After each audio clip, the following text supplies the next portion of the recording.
Documents of prosecution. एक criminal case दर्ज हो जाने के बाद पुलिस उसमें इन्वेस्टिगेशन करती है। इस दौरान वह बहुत से लोगों के बयान रिकॉर्ड करती है, वस्तुएं जब्त करती है, उनका साइंटिफिक एनालिसिस करवाती है और एक्सपर्ट विटनेस का ओपिनियन प्राप्त करती है। मजिस्ट्रेट के सामने स्टेटमेंट्स रिकॉर्ड करवाती है, कन्फेशंस रिकॉर्ड करवाती है। सीआरपीसी के सेक्शन 207 में यह निर्देश है कि इन सब डॉक्यूमेंट्स की एक एक प्रति अर्थात एक एक कॉपी आरोपी को फ्री ऑफ कॉस्ट दी जाए। अतः आज हम सेक्शन 207 सीआरपीसी के बारे में बात करेंगे। इस वीडियो में हम सवाल और जवाब के रूप में आगे बढ़ेंगे। हम पहले एक सवाल को देखेंगे, फिर उसका उत्तर देंगे और वीडियो क्रमशः आगे बढ़ेगा।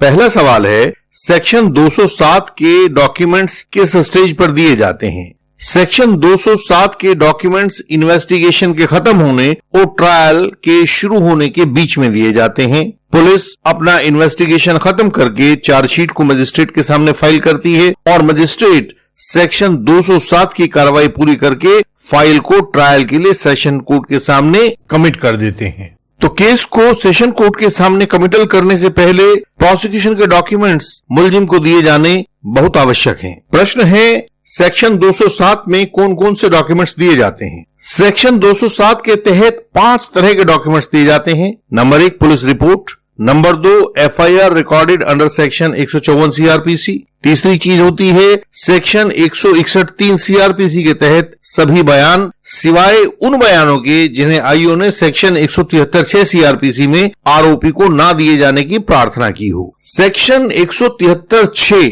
जब आप देखेंगे तो उसमें आईओ को एक पावर दी गई है कि वह सभी डॉक्यूमेंट्स को जब चार्जशीट के साथ मजिस्ट्रेट कोर्ट में फॉरवर्ड करेगा तो कुछ डॉक्यूमेंट्स की बाबत वह एक प्रार्थना कर सकता है कि पब्लिक इंटरेस्ट को ध्यान में रखते हुए ये पूरे के पूरे डॉक्यूमेंट्स आरोपी को ना दिए जाएं और मजिस्ट्रेट तब अपनी पावर का इस्तेमाल करके यह तय करेंगे कि इनमें से कितने डॉक्यूमेंट्स आरोपी को दिए जाएं और कितने ना दिए जाएं, अर्थात आईओ की मांग को, प्रार्थना को माना जाए कि ना माना जाए और माना जाए तो किस हद तक माना जाए। सेक्शन 207 में जो चौथी क्लास ऑफ डॉक्यूमेंट्स होती है, fourth class of document is statements and confessions recorded under section 164 CrPC. 5वें किस्म के डॉक्यूमेंट्स होते हैं सेक्शन 173(5) में मजिस्ट्रेट को पहले से भेजे गए डॉक्यूमेंट्स या उनके एक्सट्रैक्ट्स, सार। सेक्शन 173(5) में आईओ कुछ डॉक्यूमेंट्स को मजिस्ट्रेट के पास पहले से भेज देता है, दौरान तफ्तीश भेज देता है, तो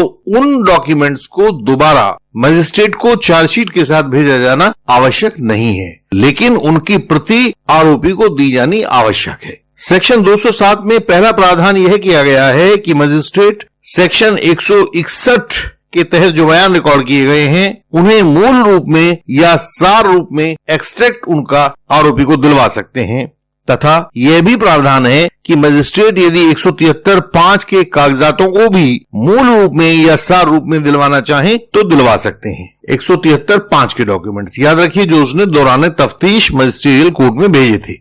दिल्ली हाई कोर्ट ने एक case Ashutosh Verma versus CBI criminal miscellaneous number 79 of 2014 या अगर हम उसकी दूसरी साइटेशन देखें तो 2014 एससीसी ऑनलाइन दिल्ली 6931 में यह आदेश दिया था कि यदि आईओ अपनी पुलिस रिपोर्ट में सेक्शन 173(6) के अंतर्गत कोई प्रार्थना करता भी है तो भी वह मजिस्ट्रेट के पास पूरे डॉक्यूमेंट्स को भेजेगा ताकि मजिस्ट्रेट्स यह तय कर सकें कि वह प्रार्थना माननी है या नहीं माननी और यदि माननी है तो कितनी माननी है।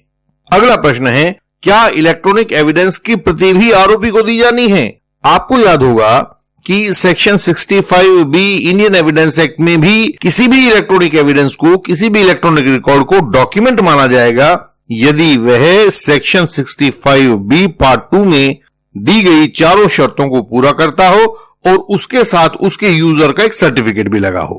इस आधार पर जो भी इलेक्ट्रॉनिक एविडेंस लगाया जाएगा या इलेक्ट्रॉनिक रिकॉर्ड लगाया जाएगा उसकी कॉपी भी दी जानी आवश्यक हो जाती है। अभी अदालतों के सामने यह प्रश्न भी आया था कि इलेक्ट्रॉनिक रिकॉर्ड की किस कॉपी को आप सही कॉपी कह सकते हैं, तो आप उस पर एक पूरा लॉ पॉइंट धीरे धीरे डेवलप हो रहा है और उसके ऊपर हम एक सेपरेट वीडियो आपके पास लाने वाले हैं कि उसकी हैश वैल्यू की क्या महत्ता होगी, उसके मेटा डेटा की क्या महत्ता होगी, इस बाबत हम जल्दी ही एक दूसरी वीडियो लाने वाले हैं और यह विषय उस दूसरी वीडियो में डिस्कस किया जाए। वह काफी विस्तृत क्षेत्र है। अगला सवाल है, सेक्शन 207 सीआरपीसी के डॉक्यूमेंट्स पुलिस देती है या मजिस्ट्रेट देते हैं? सेक्शन 200 सीआरपीसी में मजिस्ट्रेट की सुपरवाइजरी पावर्स को बताया गया है, जैसे कि उनकी दूसरी सुपरवाइजरी पावर्स को सेक्शन 91, 96, 156, 157 सीआरपीसी में दिया गया है। अपनी सुपरवाइजरी पावर्स के तहत मजिस्ट्रेट अपने सामने उपस्थित इन्वेस्टिगेटिंग एजेंसी के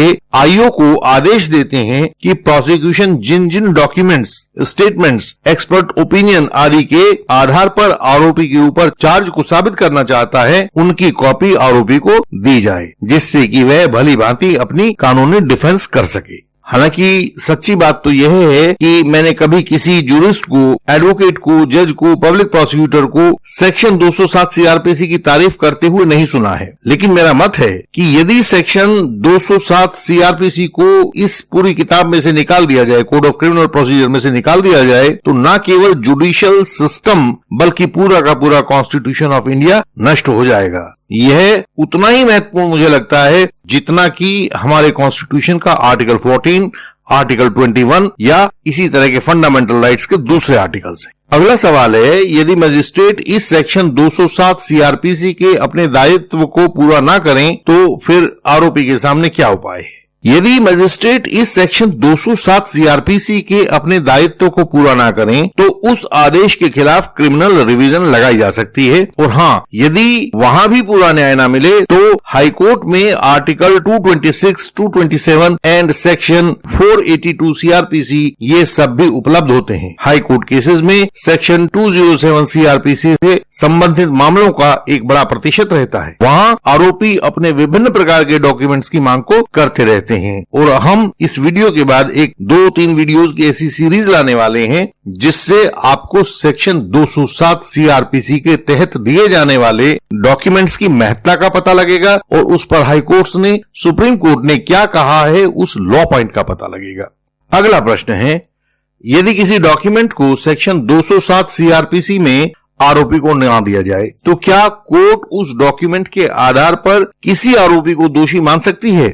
मेरा सीधा सा उत्तर है नहीं। सेक्शन 173 की रिपोर्ट को पुलिस रिपोर्ट कहा जाता है। आपका सारा मुकदमा इसी के आधार पर लड़ा जाता है। प्रोसिक्यूशन कभी भी आपकी 173 की रिपोर्ट से बाहर नहीं जा पाता है। सेक्शन 207 सीआरपीसी में सेक्शन 173 की संपूर्ण रिपोर्ट पुलिस के द्वारा आपको दी जाती है। अतः ऐसी कोई कानूनी व्यवस्था नहीं है जिसके तहत आपको किसी बाहरी डॉक्यूमेंट के आधार पर दोषी माना जा सके। पुलिस रिपोर्ट के रूप में सेक्शन 173 की रिपोर्ट आपको पूरी की पूरी दी जानी होती है, उसमें से कोई चीज छोड़ी नहीं जाती है।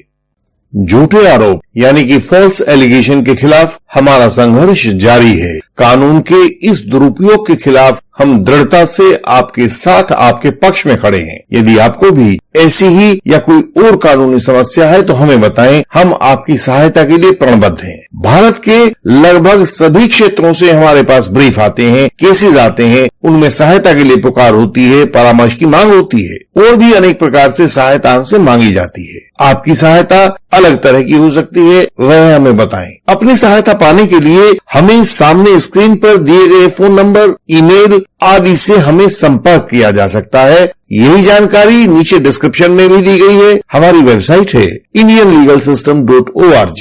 आप इस पर जाकर बहुत महत्वपूर्ण जानकारियां पा सकते हैं जो आपकी सरल भाषा में दी गई हैं। हम ऐसी ही जानकारी भरी वीडियोस आपके लिए लाते रहे हैं और आगे भी लाते रहेंगे। आप इस चैनल को सब्सक्राइब करें, नीचे दिए गए बेल आइकन को प्रेस करें ताकि अगली वीडियोस आपसे मिस ना हो। हम आगे भी आपसे अगली वीडियोस में मिलते रहेंगे। तब तक के लिए प्रणाम।